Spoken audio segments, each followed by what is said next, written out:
Good morning. So how many of you have not had breakfast? As someone who has been a typical last bencher throughout his academics, I would request you to not have me for breakfast. So I'll try and keep this as interesting as possible. I was told that there was already a session that started at about 8:15. Believe me, I've never attended a session that starts at 8:15. So hats off to your patience and your energy levels. So the topic that I have chosen for today is a civilizational identity relevant for an ever-globalizing world. Very boring, I understand. It must be downright boring. I'll try and keep this as interactive as possible. So I've been given an hour to interact with you. I will reserve the last 20 to 25 minutes for question and answers. And as someone who's represented women supporting the tradition of Sabarimala, there is a decent chance that a good number of women are perhaps uncomfortable with my position. So preference will be given to girls and ladies with respect to questions as much as possible. Feel free to come after me. Feel free to shoot as many uncomfortable questions as possible. And I'll try my best to defend myself. So I was on the way. I usually don't prepare for my speeches because it's usually the moment that decides what I decide to speak and what I wish to share with the audience. And I was wondering, what is it that I exactly talk to you about? I was told that the age group is largely between 18 and 30. How many are between 18 and 22? That's a fairly large number. How many of you find civilization as a topic remotely interesting? Civilization and identity as a topic remotely interesting? Not many. Okay, that's an uphill job. So, when you think of India, or when you think of its civilization, stand up and give me an answer. What comes to your mind first? Feel free to shoot answers, volunteer with answers. Let's keep this interactive. I am sure that with the age group of 18 to 30, we can have a fairly high amount of energy levels. So what is it that comes to your mind when you think of India? And when you think of Bharat? Diversity, yes. Sorry? Culture, okay. Religion, okay. Next. Bollywood, okay. Corruption, okay. Soldiers, okay. You know what are the two most popular things about India in Europe or in North America? For the most part, it was Taj Mahal, Basmati rice, and Aishwarya Rai. So for some reason, we seem to have managed to establish a connect based on culture. And that tells you a lot about this society. Which is to say that it has managed to make its presence felt on the cultural front when it comes to soft power without necessarily adopting the mode of conquest, without necessarily choosing to go to somebody's place and saying, I will now impose my culture on you. That seems to be the leitmotif and that seems to be the message of India. So for the last few days, I've been reading this beautiful book by Sarvepalli Radhakrishnan called The Philosophy of Hinduism. While it calls itself the philosophy of Hinduism, it is effectively the philosophy of this country across the length and breadth and expanse of this country. Now, when you speak of religion, somebody mentioned religion. Can you just tell me what you make of religion in an Indian sense? What is religion? It's a way of life. Beautiful answer. Anybody else? So let's open up this topic for a bit more of controversial statements. Okay, I'm known for making open, blunt, outspoken comments. So feel free to eat me after my talk for the rest of the 25 minutes that I open up for question and answers. Is the Indian concept of religion the same as the Western understanding of religion? Okay, good. There seems to be some kind of consensus on this no. Why? What makes the Indian concept of religion different from Western understanding of religion, or let's say an Abrahamic understanding of religion? So one gentleman mentions polytheism. Next. Sorry? Canonization. Culture. Culture, okay. Different mindset, okay. Indian religion is a way of life. Okay, fair enough. So that statement that the Supreme Court has made in a judgment has become fairly popular. I'm not sure how many people even understand the context of that statement. One person mentioned polytheism. The moment you mention polytheism, there are 2 or 3 consequences that flow from polytheism. One, that you do not believe in imposing one God on everybody else. Yes or no? Okay. Therefore, everybody is entitled to choose for themselves a certain form of the deity. Yes or no? Okay. Therefore, with that flows the concept of diversity in religious beliefs. Yes or no? Okay. Therefore, inherently, you're comfortable with diversity. Yes or no? Okay. I'm fairly sure that most people who are part of this audience don't come from the same part of India. Yes or no? Are you uncomfortable with each other? So does any outsider need to teach you lessons in diversity? That's the answer.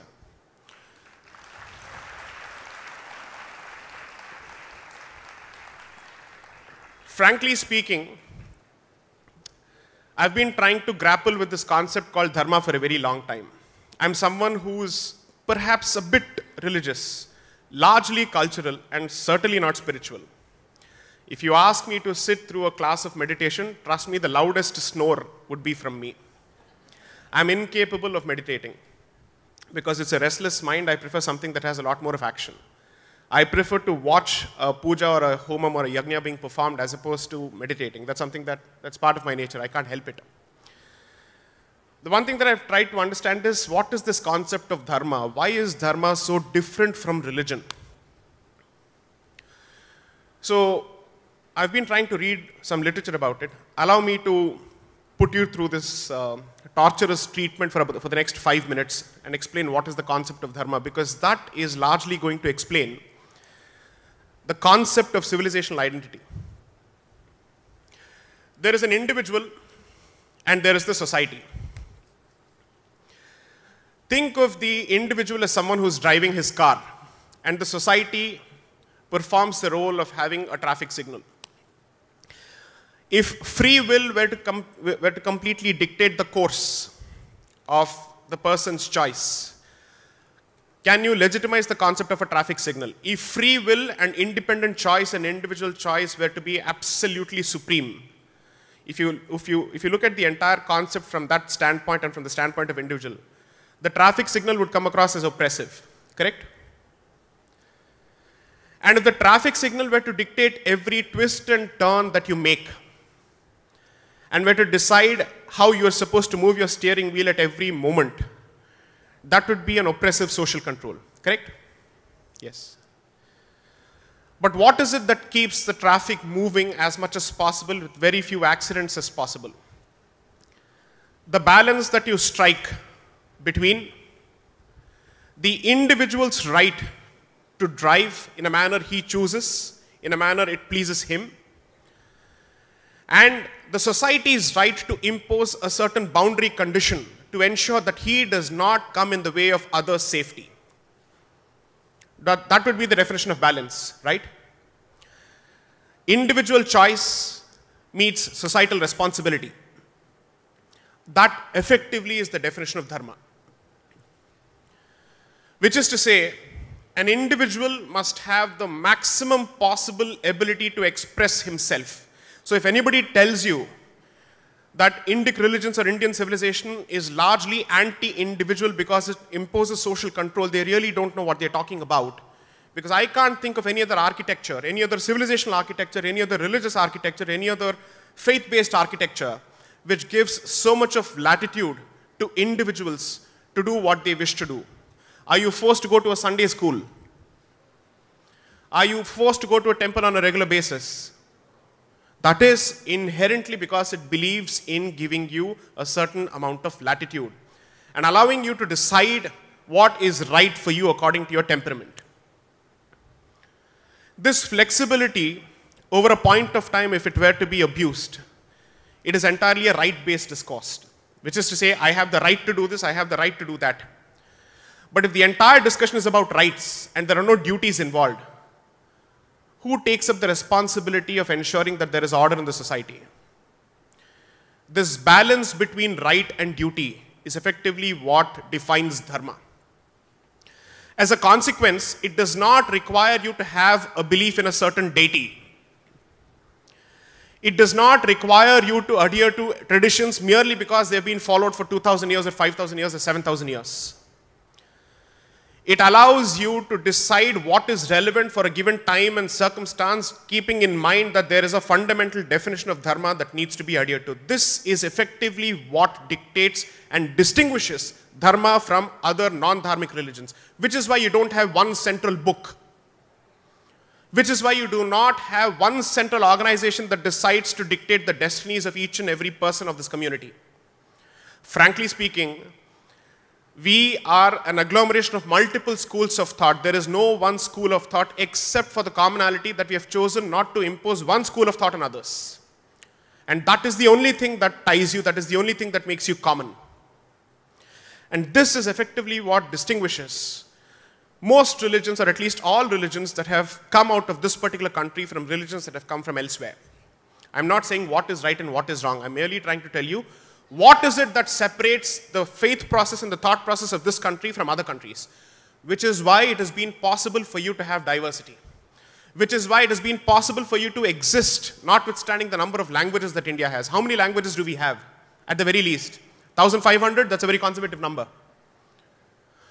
Europe struggles to keep itself together with barely 30, 40 languages.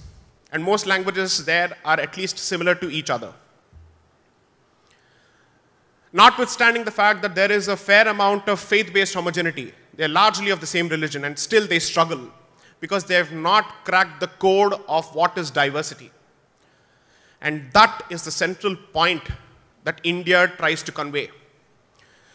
Think of India as a microcosm of the world, which is to say, and this is something that most thinkers and most philosophers who have taken an active interest in Indian philosophy have said, there is not a single thought, good, bad, or ugly, which has ever been thought of or which has ever existed in the world, which has never existed in India. And what does not exist in India does not exist anywhere else. This is not a statement of nationalistic jingoism. This is not a statement of racial pride. This is to simply say that this is a culture that has traveled a journey for about 7,000 years at the very least, not 5,000 years. I don't subscribe to the Aryan invasion theory. So according to me, even if we have existed for 7,000 years, we would have made so many mistakes and we would have drawn so many lessons that there is a decent chance that the human experience is defined by Indian experience, which is why the latest studies when it comes to racial studies or genetic studies are focusing on what is known as out of India theory. As opposed to Aryan invasion theory, they're looking at out of India theory. How many of you have had the opportunity to travel to Europe, or let's say Northwest Europe, the Baltic countries? Which are the Baltic nations? What are the 3 countries which are by the Baltic Sea? Have you heard of Latvia, Estonia, Lithuania? These are former Soviet republics, or part of the Soviet Republic. Go to Lithuania, and you'll be surprised and shocked at the amount of similarity that it shares, Lithuanian language shares with Indian languages. The sheer amount of Sanskrit that will fall in your ears, even if you don't like it, even if you don't want it, is amazing and astounding.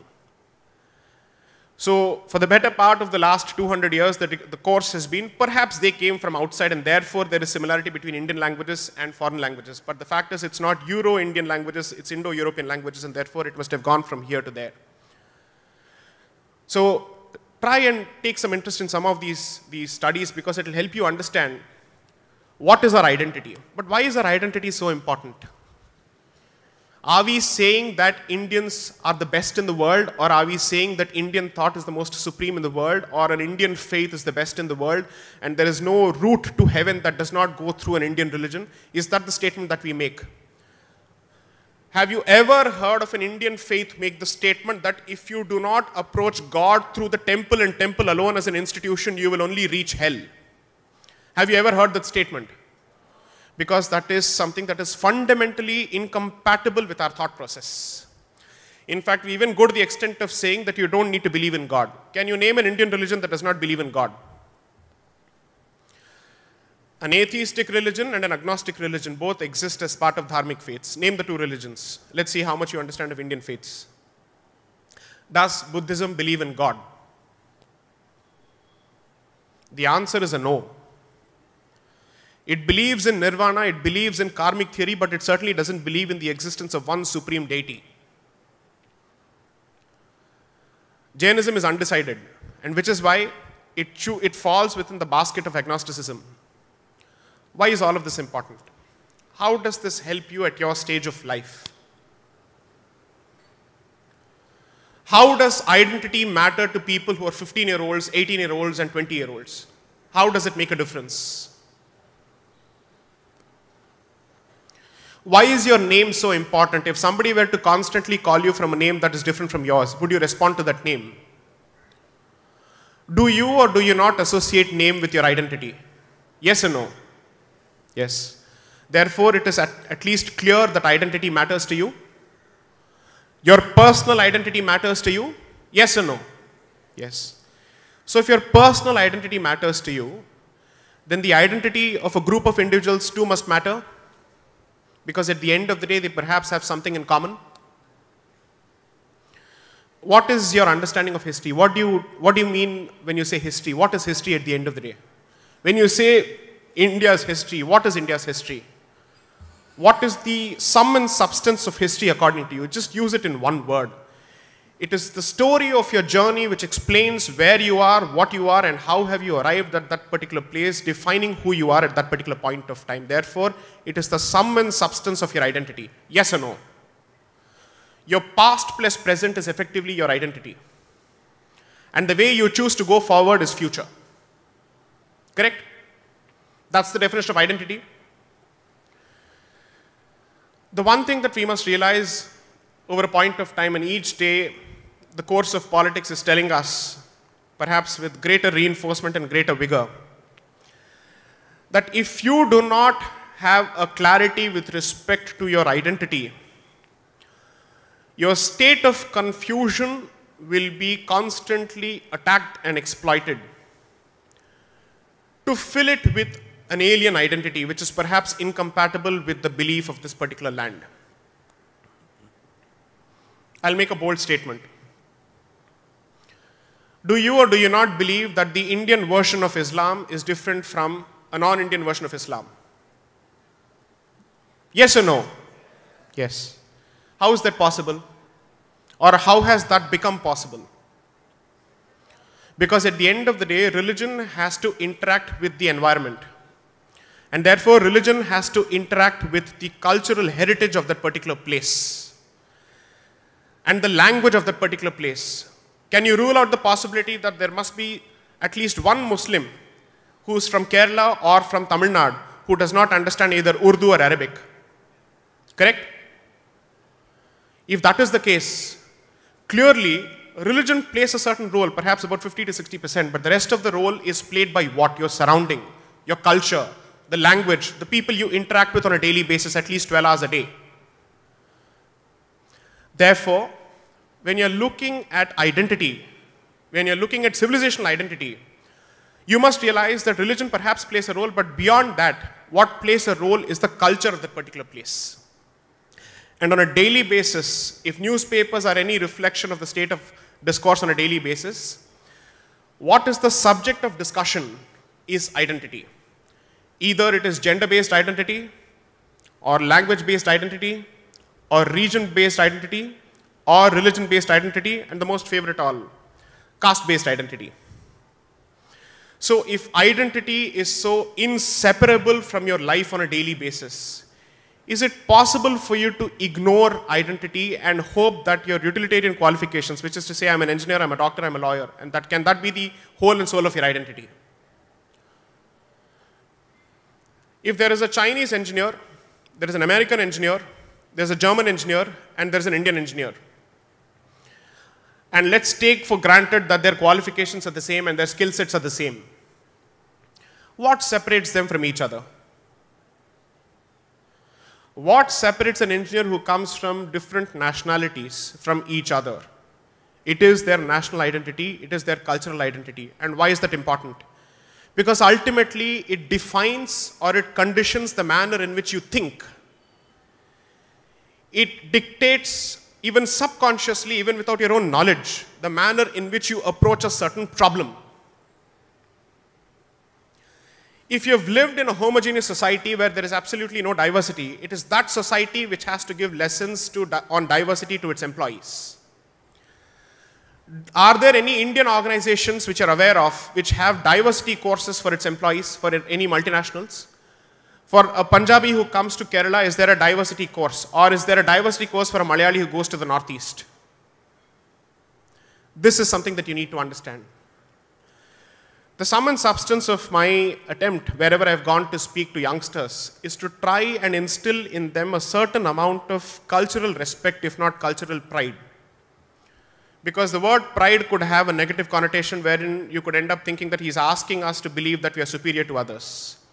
I'm not even making that statement. All I'm trying to say is that when somebody decides to spit on your heritage, or somebody decides to run down your culture, or somebody decides to mock at what is it that you've received over 7,000 years, stand up for it whenever you get an opportunity, but you will never be in a position to stand up for it unless and until you yourself are clear about where you come from. Unless and until you're clear about what is it that you stand for. How many of you are from Kerala? Good. So I'll throw a few googlies at you. Let's see how well you respond to them. What is the difference between the deity called Ayyappa and Dharmasastha? What is the distinction? He is effectively a deity of Keralite origins, so to speak. What is the distinction between Dharmasastha and Ayyappa? Yes, please. Yes. Please pass on the mic to the gentleman, please. Introduce yourself and give your answer.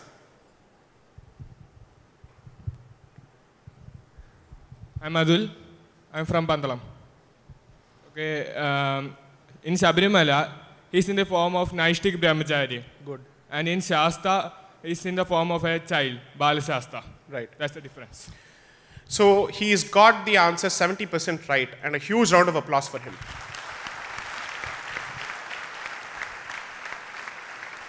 So let's build the argument from there for a moment. So he understands fundamentally that there is a distinction between Dharmasastha and Ayyappa. These are two forms of the same deity, correct? Therefore, temples which are dedicated to Dharmasastha, do you find any restriction on the entry of women? Yes or no? Okay. What about the restriction with respect to the deity at Sabrimala? He's just made a point that he is a Naishtika Brahmachari or a Brahmachari, right? So here's an instance where there are two forms. Both of these forms fundamentally are different because one is a Brahmachari, the other is not. If there is a deity who is a Brahmachari and there is a deity who is not a Brahmachari, or there is one form which is Brahmachari and the other form which is not a Brahmachari, does common sense tell you that there must be a consequence on the tradition of the temple because of the difference in the forms of the deity? Yes or no? You don't need to know the exact practice, but you can surely understand the logic that the form of the deity effectively dictates the practices of that particular temple. Yes or no? Is Ganesha a married person or a bachelor? How many believe that he is married? Okay, how many believe that he is a bachelor? In Maharashtra, he is not a bachelor. In the north, he is not a bachelor. In the south, he is a bachelor. Riddhi and Siddhi are supposed to be his consorts, his divine wives. Is Hanuman a bachelor or not? What if I were to show that he is not a bachelor? That he is certainly not an Naishtika Brahmachari. There are examples to the contrary. Is Ravana worshipped or not? Okay, where is he worshipped? Not just in Sri Lanka. There are states in India where there are temples which are dedicated to Ravana. Why does this become important is, if you fail to understand the diversity in your own traditions, it gives an opportunity for others who do not understand that particular tradition to make fun of that particular tradition and throw words such as discrimination. take it from me in writing. In any audience where there is at least 50% of people from the South, I will never call them South Indians, they're Indians from the South. I have seen a very clear understanding of the practice or the tradition. And those, even from the South, if they don't understand the tradition, are the ones who immediately jump on the bandwagon of gender discrimination. Now, I will not get into let's say logic, I will not get into Shastra, I will not get into anything. So I will simply throw a couple of numbers at you. Assume for a moment that there are 500 temples dedicated to Dharmasastha and Ayyappa across the country, and there is only one temple which observes this particular restriction. Is that an example of discrimination or is that an example of diversity? Answer loudly. Diversity. You have to ask yourself, when the facts are so clear, why is it that this issue has been distorted to this extent? That this beautiful place, that this sacred temple has become the center of such an ugly controversy. It is not disconnected from the topic or the theme of my topic because it is ultimately a question of identity.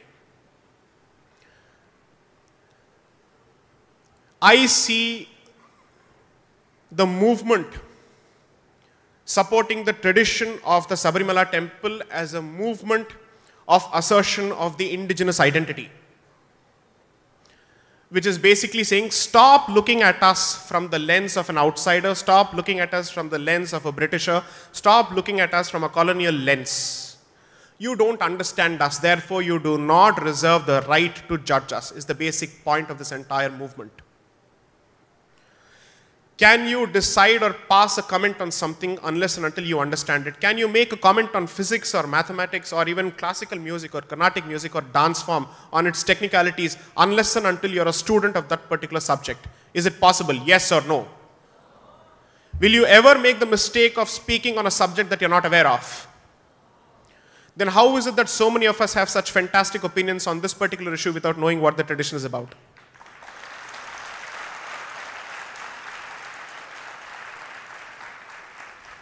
That is the fundamental question that you must ask yourselves. It is possible that most of us believe that this generation is vastly superior in its intellectual capacity to its ancestors. It is possible for us to believe that we know better than our fathers, our forefathers, our ancestors. And it is possible that we believe that we worship logic and reason much more than everybody else did because they were superstitious idiots. Assume for a moment that is the case. Then of all the people, the burden is on you to ensure that you never open your mouth on a subject unless and until you are informed of the facts. Yes or no? So the next time, even if you are not aware of the tradition or you are not aware of the facts, but somebody chooses to shoot from the hip or comment and he is not in a position to back it up, do you have at least a semblance of duty to ask him what is the basis of his opinion or her opinion? I would say so. If we are comfortable making fun of our own traditions because we believe it's superstition, then the question is, do we have a problem with the tradition or do we have a problem with the question of superstition? If we have a problem with superstition, regardless of where it comes from, you must be in a position to question it. Yes or no? And regardless of the number of people who hold that particular opinion, because if you decide to raise questions only if the number of people on the opposite side is less, then that will make you a coward. Yes or no? If there are more people opposing you and you do not have the guts to raise the question, then clearly it's a position of convenience. Yes or no? So when the media constantly talks about this particular issue, honestly touch your hearts and tell me how many of you decided to voice your opinion on social media, asking what is the basis of the media's opinion. How many of you decided to use your platforms, your Twitter handles, your Facebook platforms, or WhatsApp groups, or all the favorite platforms for, let's say, this particular generation, to ask them these fundamental, simple questions? Why? Because the issue does not affect you. It doesn't concern you. Had this been a campaign with respect to a non-dharmic institution or a non-Hindu institution, would some of us have not felt that this is unfair treatment to a minority religious institution? We would have. Yes or no? It's not wrong. If you see injustice happening to any institution, regardless of its faith, you have a right to question it. There's no doubting it at all. Whether it's minority or majority really doesn't make a difference. But you would have raised your voice, yes or no? But when it comes to your own institutions, there is a fundamental reluctance to stand up for it. Why? Is it because you're ashamed of your identity? Is it because you're ashamed of your history, your traditions? But how can you be ashamed of something if you don't understand it? Then neither should you be proud of it, nor should you be ashamed of it. But why is your default setting that of being embarrassed? If you do not understand something, then the point is you must be undecided about it, correct? Then neither should you be pro or con, for or against. But the default setting seems to be always against in most places when it comes to our own traditions. That goes to the question of identity. The root of this particular issue is identity. The reason why I keep using this word like a stuck gramophone for the last half an hour is that as days go by and as time passes, you will realize that this particular word, this particular concept, this particular construct is going to be at the center of every national discourse. And there is not going to be a single issue that is going to affect your life which is devoid of its relationship to identity. If you have a position on reservation, assume for a moment that you have a position on reservation, can you divorce the question of reservation from that of a caste identity? You cannot. I am someone who supports reservations, by the way, for a very good reason. My reasons are different, but I do support them. The question is for how long will they last and who all must get it, but I certainly support caste-based reservations for a specific reason. But that's a discussion for another day. But the point I'm trying to make is this. When youngsters of your age, I'm 33, I don't know if there is any member of the audience who is a participant who is of my age. So I'll think of myself as someone who's at least a generation away from you, at the very least. When youngsters of your age choose to not take an interest in issues with respect to identity, it allows somebody to use you and make useful idiots out of you because you have a certain sense of activism, which is not necessarily supported by facts always, and that plays into the hands of people with a vested interest. You do not need to support anyone. But since you're such worshippers of logic and reason, and there has not been a single generation on earth which is as intelligent as you, and as smart as you, and as informed as you, I would certainly expect you to question every superstition and every position. And when you're presented with facts which you're not aware of, you must be in a position to change your position. Because if you don't do so, that would be the textbook definition of bias or prejudice. Yes or no? So here's my homework for you. Anyone who already thinks that he's aware of the Sabarimala issue, please go back and read it a bit more. And those who do not have possession of the facts of the issue, but certainly have fantastic opinions on the particular issue, the burden is on you to read further. Take that as a test case and ask yourself, is this an isolated instance or is this a pattern that is emerging? The exhortation that I am trying to make is this. I'm an engineer turned litigator. There is a reason I made that switch. Because I asked myself, what is it that I was going to do after engineering? I was a bloody good engineer, that much I'm sure of. I knew my subject. But the reason I made that switch was only this. Increasingly in my generation, there was a serious distance that was growing from our cultural central point, or cultural fulcrum, the center of gravity of our culture. And largely because there were not enough people who could articulate our position in a manner that is compatible with today's idiom. And therefore I decided to take it upon myself to try and attempt and make that particular change. There's a decent chance that I might fail. Or perhaps there's a 100% chance that I might fail, but nevertheless I've decided to take that particular opportunity. And I've said I'm taking that plunge. I come from a low middle class family, so it's not as if I had resources put on my table on a silver plate or a platinum plate telling me, "Bacche jo karna hai kar." That's not going to happen. I made that switch because I'm serious about it. What surprises me is those who see a value in justice freedom, social justice, equality, don't see a value in history and identity. That is almost mind-boggling. How are you going to understand the concept of justice and freedom and free speech or any of these values that you wish to speak about or you're so passionate about unless and until you understand the journey? You don't need to form an opinion and then try and support the opinion with facts, but at least start having the facts and then arrive at a certain opinion. That is my humble request to this audience. Because if you have a certain opinion and you try and force fit all facts to conform to that opinion, it is dishonesty, because you're not open to a different conclusion. But at the very least, have facts in your possession, take an active interest. Can you change the fact regardless of which part of the world you go to that you're an Indian? Can you abandon that identity that you're of an Indian origin? Yes or no? So if somebody has a problem with that identity, even if you have chosen to abandon that identity, he will not stop or she will not stop. Why? Even when it comes to negative issues, we should have women first, is it not? So she will not stop unless and until you've been deprived of that identity. So if somebody has a problem with your identity, at the very least, they've identified that it is an important aspect of your personality. So if you can't realize what is your worth, your enemy is telling you what is your worth, or your adversary is telling you what is your worth. So as a lawyer, sometimes what happens is,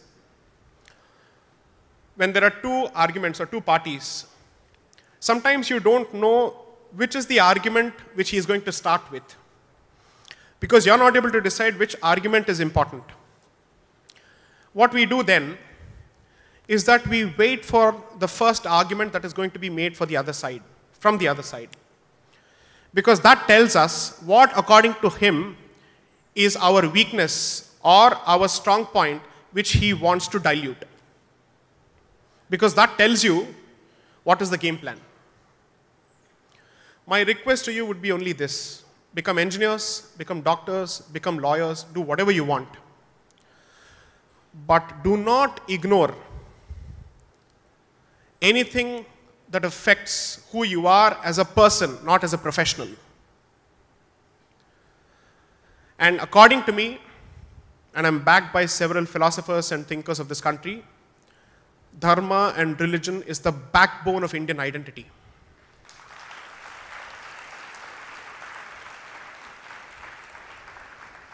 All culture has come and has flown from this particular Gangotri, and the Ganga which you see before you, which is culture, is the product of that Gangotri. I am not asking you to blindly follow anything. I am simply asking you to try and understand the concept of dharma wherever possible. Let's see if I'm still audible. Okay, I still am. So, I'll raise one contentious issue and then immediately open the floor for questions. Feel free to ask me as many uncomfortable questions as you think you're capable of. And I'm throwing that open challenge at you. And I'll try to answer it to the best of my abilities. I may not succeed, but I'll certainly make an attempt. And if I don't know the answer, I'll tell you I don't know. What is your understanding of the caste system? Can anybody try and explain that? I'm trying to open multiple boxes here, each of them uncomfortable, to see what is the audience's reaction and to see what is your intuitive response to some of these issues. Feel free to stand up and let the audience know what you think of the caste system. There's a gentleman right at the back. Excuse me. Good morning, sir. Who's the person asking the question? Yes, please. Yes. So, sir, you had been asking what is your understanding of the caste system. Yes. Actually, in the olden times, caste was not based on birth. It was based on what you did. Right. And it has been proved in several cases. In the Mahabharata, Yudhishthira said that caste was based on whatever you did, how one's behavior was. But then as times changed, caste became based on birth. And even now it's being followed, even though the government has tried to reduce it. Can I just interrupt you for a moment? You Sure. can continue, but I have a follow-up question just for a moment. There's a decent chance that perhaps I was unclear in the way I asked it. I am not asking you what is the caste system based on. My question is, what is the caste system? There is a distinction between these two questions. So the question was, what is the caste system? Not what is the benchmark or the basis of the caste system. What is the caste system? What is its purpose? What purpose does it serve? Is it to keep people down, or is it to pull people up? What is the purpose? Well, one purpose of the caste system is so that people know the differences between each other. And then in some ways it could be that to pull people up so that they know what they are supposed to do. Thanks. But then based on the way it is now, sometimes it can be seen that it's more like to push people who are from a lower caste down. Sometimes it kind of tends to get like that. Okay. How many of you agree with what he said? How many of you agree with what he said? Okay. So for the past few weeks, I've been trying my best to put my limited brain and my limited skills through serious torture in trying to understand what is this Varnashrama system, what is the caste system, how does it connect to the concept of dharma. Assume that you're running a factory. Excuse me, sir. Or assume that, I'll come to you. Or assume that you're a machine. Assume for a moment that you're this inanimate object called machine.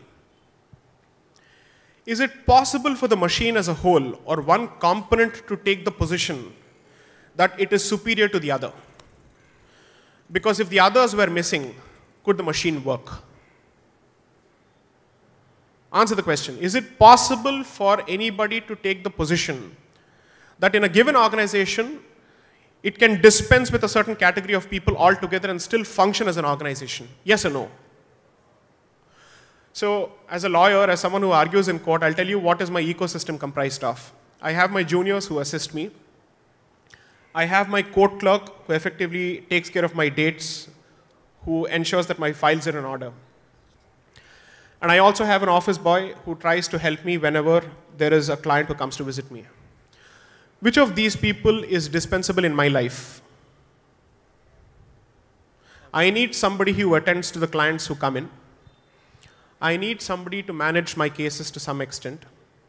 And I need someone who is my ambassador in court. Isn't there a remote possibility that my court clerk is more important than my juniors? Isn't there a possibility that without my court clerk I cannot function, but without my juniors I may function? Isn't that possible? The point that I'm trying to make is this. When you choose to, or when you fail to ask the right questions with respect to your systems, you give an opportunity to someone with a vested interest or with a motivation to define your nature for you, to tell you who you are. Will you allow any other person to dictate your individual identity or your personality and define who you are as a person? Yes or no? You won't. Then how is it that we are so comfortable when it comes to our collective identity? So from my little understanding or my limited understanding of the caste dharma, it's been basically this. It largely applies only to the phase of life where you're a householder. Not when you're a student and not when you've crossed the stage of a householder. But why that particular stage is the focal point of the caste dharma? Because those are your productive years. Those are the years that you make yourself useful to the family as well as to the society because you're still active. And that is when you're at the prime of your vocational expertise or professional proficiency. Therefore, this was primarily meant to be a system which was meant to ensure that you are in a position to contribute your best to the best of your abilities and to the best of your innate nature. Unfortunately, over a point of time, as is human nature, it's like an unreserved compartment in a train. Anyone who gets the seat will never wish that the other person gets the seat, because you've effectively put your position there, you've put your foot in the door. So as a consequence of which, what has happened is that anyone who's occupied what he thinks is the supreme position doesn't want to vacate that particular position. But the good part, and according to me this is the benchmark for every system, Any system that is not open to change and is incapable of change is a system that is meant to die and wither away regardless of who is its author and where it comes from.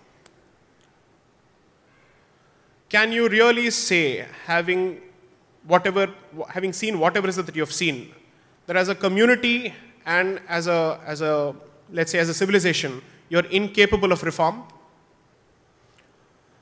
Can you really say that you come from a society which is so rigid that when it is pointed its mistakes, it is incapable of accepting its mistakes? When you're told that this is not the way to treat a woman, do you not change the manner in which you treat a woman? There was a time when the daughter would never be considered worthy of her father's inheritance. But today she is as equal as the son, or the son is as equal as the daughter. Yes or no?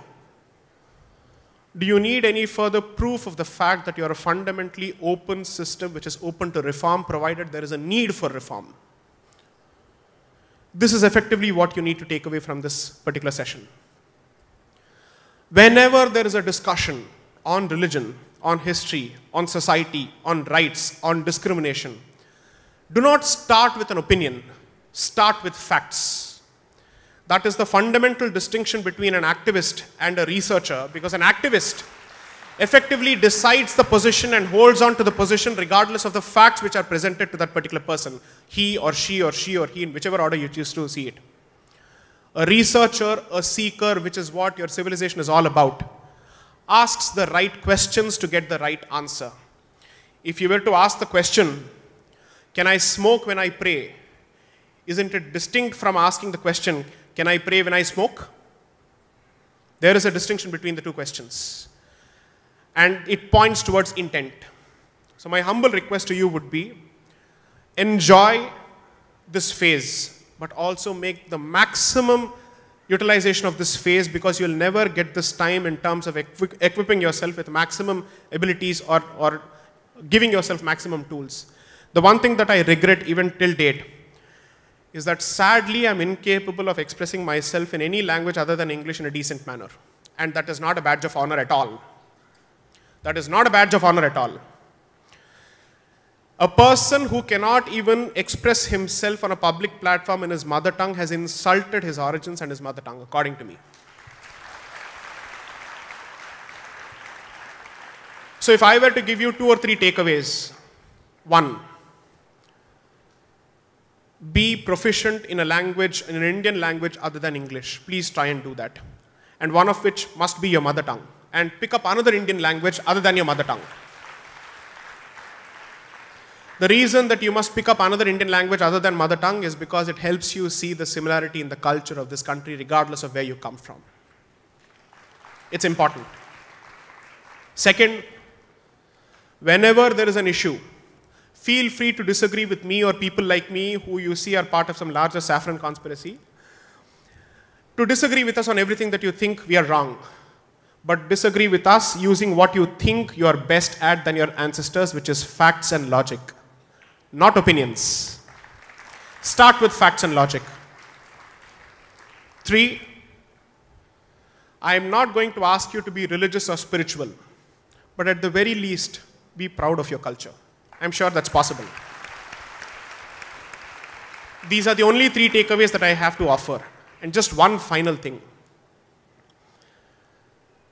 If you have a problem with Indian identity and you think it stands for corruption, inefficiency, and incompetence, and the same tendency continues or the same perception continues after 5 years or 10 years, then the blame lies at the doors of your generation, not the previous generation.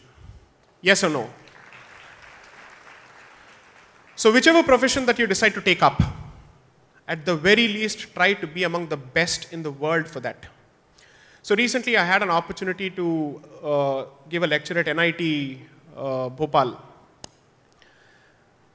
And that was immediately after my trip to Israel. What is the size of Israel when compared to India? Any idea?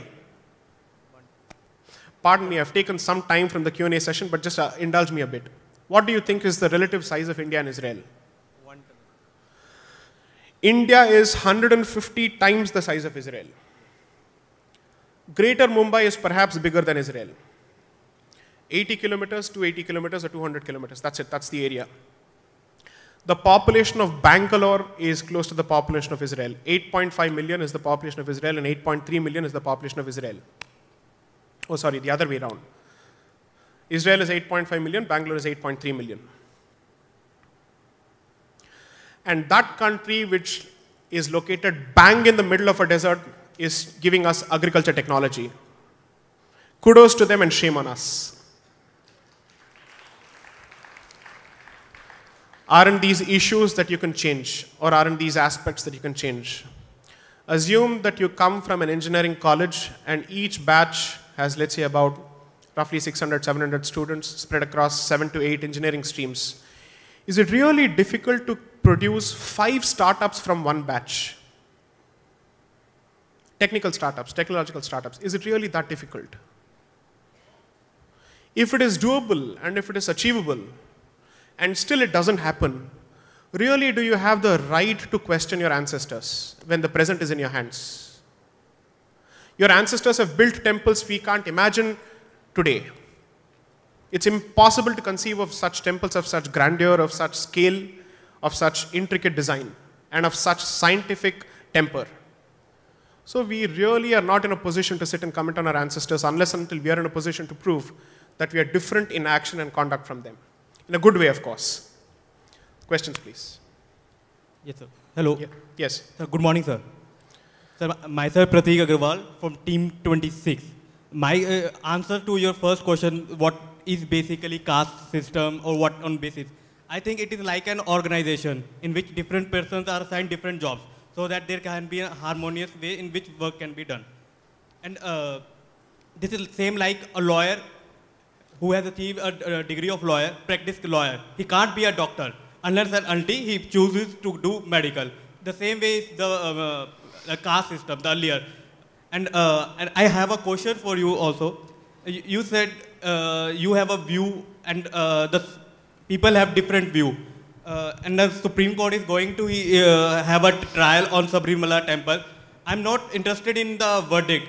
I'm just interested in, do you believe that you will get a fair trial, that your issues will be heard by them, or the people will support you? In a democracy, the most important thing is that everyone should get a fair trial. That's it. Fantastic question. So here are my answers. One, Thank you, sir.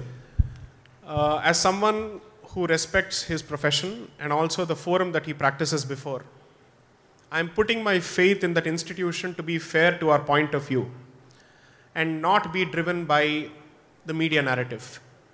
I'm putting that faith. I'm hoping that my optimism will be justified. By that, I don't mean that the court must necessarily rule in our favor. I'm simply saying that the court must at least attempt to understand our position before having formed its opinions, because then there is practically no distinction between them and the anchors of NDTV. But most importantly, the one thing that I draw huge inspiration from is that the biggest source of support in this entire movement have been the beautiful women of Kerala. What a scintillating response to the judgment, and what a democratic response to the judgment, what a peaceful response to the judgment, and what a moving, powerful response to the judgment. That is the manner in which civil disobedience must take place regardless of which cause you're representing. You can never accuse any of them of violence. And you can never accuse them of having transgressed the limits of civility and decency. So as far as I'm concerned,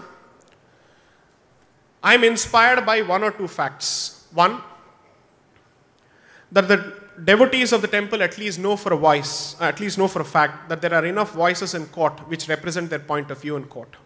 And therefore, they will not go unheard, and they will certainly not go unvoiced.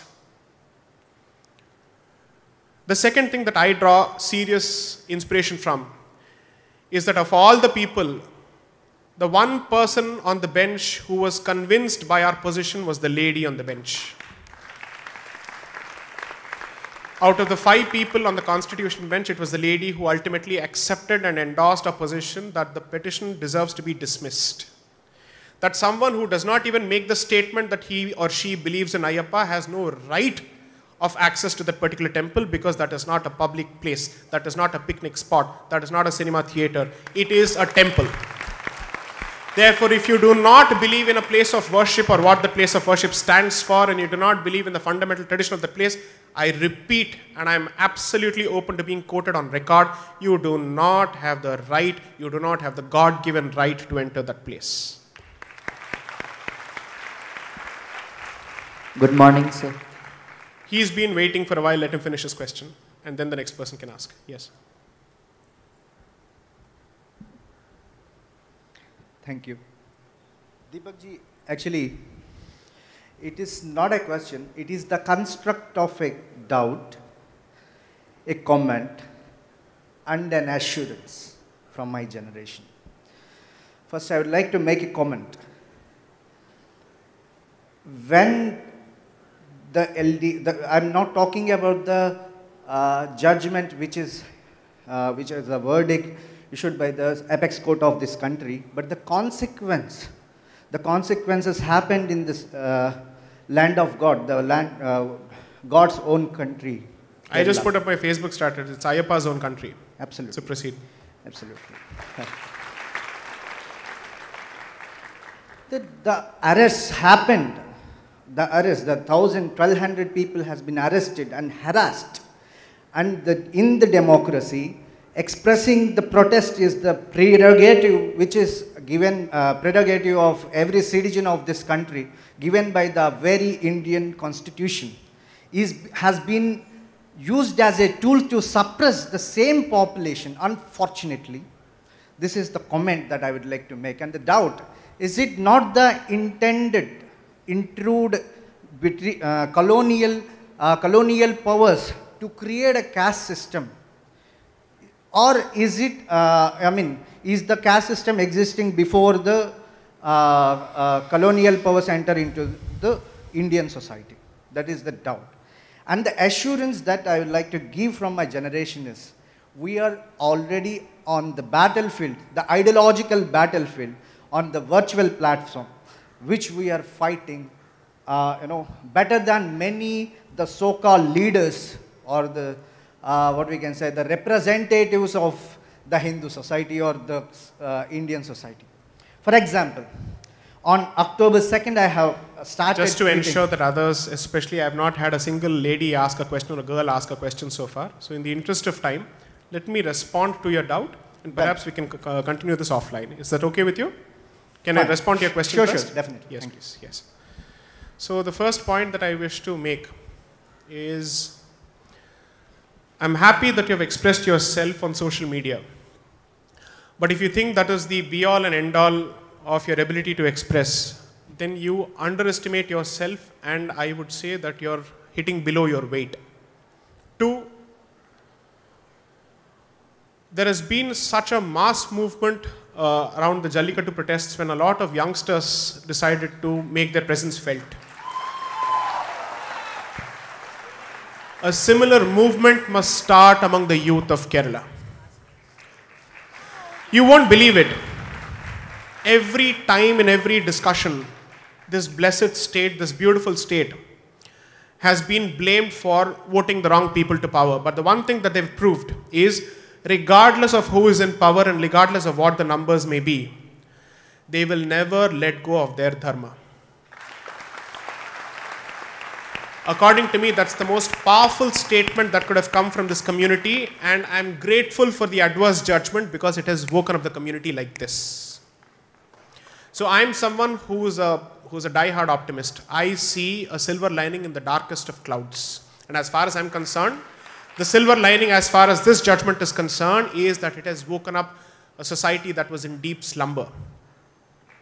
And it has woken up the society in such a powerful manner that, I'm sorry to say, if there are people in the world who never were aware of this deity called Ayyappa, that deity has gone global. So as far as I'm concerned, you've helped us get more converts. Thank you.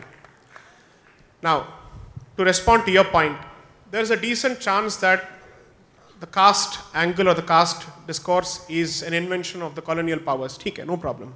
But how long are you going to keep blaming them? What sense does it make? You've been an independent country for 70 years.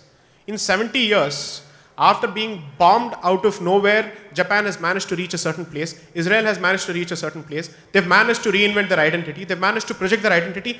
Why are you constantly crying about those people when you have had the opportunity to build your destiny for the last 70 years?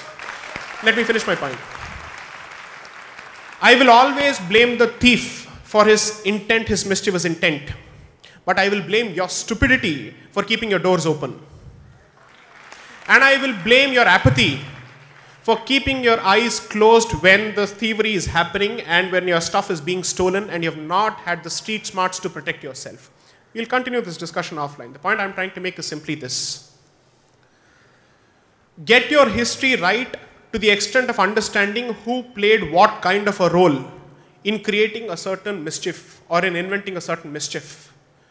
But the solution must come from you. And if you lack the interest, inclination, and the originality to come out with a solution, then you have nobody else to blame but yourself. So as far as I'm concerned, history must tell you who is responsible for what. But history cannot become your excuse for inaction. I'm sorry. Yes, the lady, she wants, yes. Namaskar. Good morning, sir. It's 10:30. Amitji, can I take just 10 minutes more? Is that okay? It's 10:30. Can I take 10 minutes more? Yes, please. Yes. I would like to know your reasons for which you support the caste system based on you support the reservations based on caste system and not on the based of economic inequality. Great. So, most individuals, when they have an opinion, it is shaped by their personal experience. There's a decent chance that my position is biased by my personal experience. Allow me to use a few politically incorrect terms. Going by today's definition, I'm a Brahmin, but I don't think I'm a Brahmin in conduct or in mentality. I see more of Rajasic tendencies in me, and therefore perhaps I should have been in a different caste, so to speak, or a different category, so to speak. Despite coming from that background, I come from a low middle class family. So I was always educated in state board schools, in Andhra state board schools. The one thing that is common to most students who are products of Andhra Pradesh state board schools is that whenever they are pitted against students who come from the CBSE medium of education, they always have a sense of inferiority. I've noticed that. Maybe over a point of time, it evens itself out. But at some stage, that exists. Okay? So the question that I asked myself was, I come from a certain background which prides in its educational history or in the fact that it has a temper for education or a passion for education. And if someone who comes from that background suffers from a certain amount of complex only because he's been educated in a state board education or in a state board school, imagine the mental strength or the mental state of mind of someone who's come from a family that has witnessed or that has been subjected to oppression for thousands of years, or at least, at the very least, 500 years. And when he's suddenly pitted against the rest of the community, and he's now told, now the competition is open to you. I'm sorry, it's not a level playing field because mentally you're different. There is a certain sense of confidence that comes from being part of a certain community or a certain background which has always been comfortable with education. And then you're telling them, now the field is open to you and let's have an open playing field or a level playing field. It is going to take a certain point of time until they come at the same level as you in terms of confidence, not in terms of aptitude. There's a difference. There must be someone who's absolutely good at mathematics, but if he doesn't believe that he's good at mathematics, even his brain will refuse to function. That is the difference between aptitude, interest, and confidence. So reservation, according to me, was meant to be affirmative action to give them the same level of confidence. So I do believe, and frankly speaking, if you were to go to several pockets of this country, and if you go outside the urban islands, there is a certain amount of discrimination that is still going on. And if you refuse to accept that fact, it is to your detriment, because your refusal to accept that fact is helping somebody else exploit him to take him out of the dharmic fold. So it's in your interest to accept that fact and do something about it. That's point number one. Point number two is The question would be for how long? We keep citing Ambedkar, saying he said it's only for so many years or for so many generations, and even he didn't think of it as a permanent solution. He didn't think of it as a permanent solution when the community has arrived at a point where its caste identity does not matter anymore. When intercaste marriages become the norm. When it is perfectly possible for you to think of a marriage outside of your caste without being constricted or constrained by other considerations. Will they have the same eating habits? These kind of stupid questions go on in everybody's head. So when that is the case, I do believe that there must be a certain amount of continuity as far as caste-based reservations are concerned, notwithstanding the fact that my own people may not agree with me or people from my community may not agree with me, but take it from me in writing. Anybody who's come from my kind of background would certainly understand what is that I'm trying to say. But I would certainly ask myself a question. 3 generations, 4 generations, you've arrived at a certain post. There are people who are now in the topmost bureaucratic posts of this country. Just as people responded to Prime Minister Modi's call for giving up LPG subsidies, would there be a similar response if he were to ask them to give up reservations? As opposed to the state imposing that kind of requirement, asking them to give up their reservations, it's better if it comes from the community itself, because that's a powerful statement. But the more practical consideration being, no political party will have the guts to ask for reservations on caste basis to be banned. So you might as well ensure that the response is more societal, because that will be even more powerful. Because that is a sign that we are all integrated. And that is a sign that the caste card can never be used by anybody from within the community or outside the community to drive a wedge between you. So that's the answer to your question. Next. Good afternoon, sir. Good morning, sir. I'll take just 2 more questions and that'll be the end of it. It's 10:35. By 10:40, we'll close it. Yes, lady, please. Good morning, sir. So my Yes. question is, as the law says that everyone is equal in the eyes of law, but even after that, we are able to see that there is a lot of discrimination. So the basic point of my question is that discrimination is because of caste system, because of our mentality, or because of the judgmentals we have made for one another? Accordingly, like, what can be the exact solution to get rid of that discrimination so that we can go ahead for a future where there will be unity? If I had a solution, I would have spelled it out by now. Unfortunately, I don't. It's okay. Thank you, sir. I can't claim to be the fount of all wisdom, nor can I say that I have answers to every question. That is perhaps the prerogative of a few who believe that they have answers to everything and they know everything under the sun, including what is good for women and what is bad for women. I don't claim to myself that kind of a right. The point I would like to make is simply this. By training and by nature, I struggle to make general statements.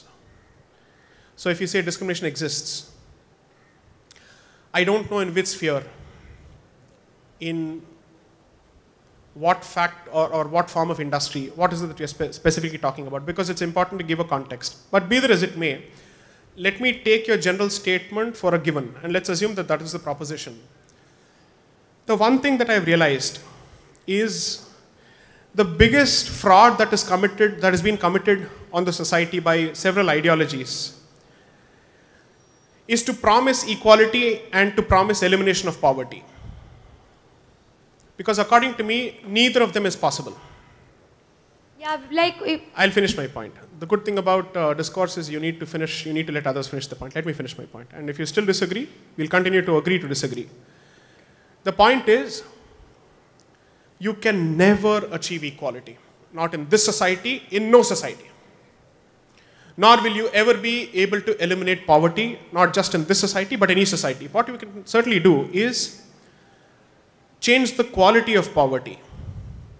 By that I don't mean intelligently altering the definition of poverty, but simply by saying, if previously you were struggling to have food and that was the definition of poverty, now you're struggling to have Wi-Fi connection, that must be the definition of poverty. Okay? In economics, the answer to that, and I know just a bit of economics, and from what I understand, it's called the rising tide, which is to basically say that the overall standard of living and the quality of living is increased to such an extent that what was previously considered a luxury now becomes a necessity. And your lack of access to that necessity defines your poverty. maybe that is a better way of achieving that. Because the only society which is managed, or the only ideology that has promised complete elimination of poverty and absolute achievement of equality and has failed miserably and astoundingly is communism. So I think there has been no better example than that. As far as I am concerned, it's a fantastic goal to have, to try and reach that particular goal.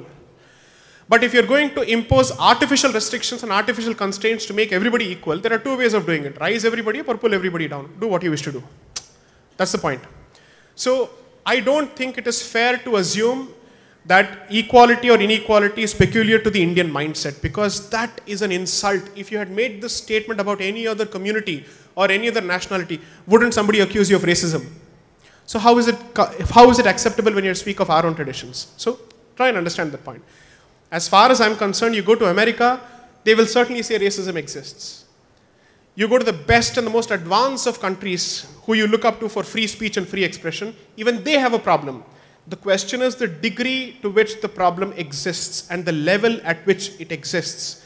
Glass ceilings exist all over the world. The question is where they exist and what defines the glass ceiling. When does it begin to exist? That's the question. So I think it's important for us to understand that there are things that you can deal with and there are things that you can't change. But it is always good to try and increase the quality, overall quality of living. That must be the goal according to me. One more question, please, and that will be the end of it. Good morning, sir. I'm inclined to take a question sir. from a lady. Yes, please. My question to you is that today Sanskrit is losing its essence and students are not much interested in studying Sanskrit because they find it boring. So what will be the after effects of this? See, the point is, this question is not about finding Sanskrit boring. This question is about a few mental barriers before that. One is that it is associated with a certain caste. Unfortunately, that's what people assume. I don't know why. Second is that the moment you speak of Sanskrit and you wish to make it more public or you wish to make it more accessible to people, unfortunately, it is given the term saffronization. I don't know why. If in India you can't speak of making Sanskrit more widely accessible and more widely readable and more people speaking that language, in which country can you do that? In Germany? Which country will you do that? So that's a question that people have to start asking. Second, I don't believe Sanskrit is a dead language, because Sanskrit manages to make its presence felt through Malayalam, through Telugu, through Kannada, through Hindi. So as far as I'm concerned, you can try your best or your worst and you will never be able to kill this language. It is impossible. It's not going to happen. It will manage to keep itself alive in one way or the other because that is the natural evolution of languages and that is the organic evolution of languages. You will be going against science if you try to kill a language. Okay, it will find multiple ways of coming about. But the most important thing, which I think your question intends but does not necessarily capture, is this. Why is Sanskrit not popular? That's the question. Sanskrit will be... Yes. I'm a teacher, I'm teaching also. So what I have observed in the students, like, you know, they are literally not interested in Sanskrit because that's what they tell, that they find it very boring and they're not interested in. So that's why I asked you this question. I understand, and I'm so grateful to you that you have taken upon yourself this blessed duty of teaching Sanskrit to people. I'm sorry, I don't teach Sanskrit. I teach physics in 11th and 12th. But the students, they share their views for other subjects also. I have always believed one or two things. Pop culture is a fantastic medium. And unfortunately, when you look at Bollywood, it has been accepted for God knows what reason that you cannot compose a love tune without the use of Urdu. So when that has become the accepted position, where even Hindi is not acceptable and that there must be a heavy proportion of Urdu. I have nothing against Urdu as a language. I'm simply saying that tomorrow if Punjabi becomes the dominant language for songs in Bollywood, even then there is a problem. That means Awadhi is out, Magadhi is out, Bhojpuri is out, Khadi Boli is out, Hindi is out. Then what remains? So as far as I'm concerned, monopoly of any particular language over the popular medium is a problem. Perhaps we need to revisit the ways in which we decide to project and package that particular language. But you should not think of it as a hot plate of food. It would be stupid on our part to directly put our fingers at the center of the plate when you know for a fact that this is a hot potato. So you need to start addressing it through the fringes, which means if it were left to me, I would start with Vedic mathematics first. Because we're Indians, we always look for incentives. What is it in me? Or what is it in it for me? How do I gain out of this particular initiative or exercise? Start by making Sanskrit and allied subjects worth pursuing for the purposes of livelihood in one way or the other. And that starts with Indianization of school curricula, which still follows the Western curriculum according to me. So if you were to address that particular issue, then perhaps you will at least create a situation where people are open to learning Sanskrit on their own without you having to push it. It's always better to have a pull than a push. So I think I'll end my pravachan for today. Thank you. And you've been an extremely patient audience. I'm sorry if I was complex, my apologies, but a fantastic audience. Thank you for a patient hearing. Thank you.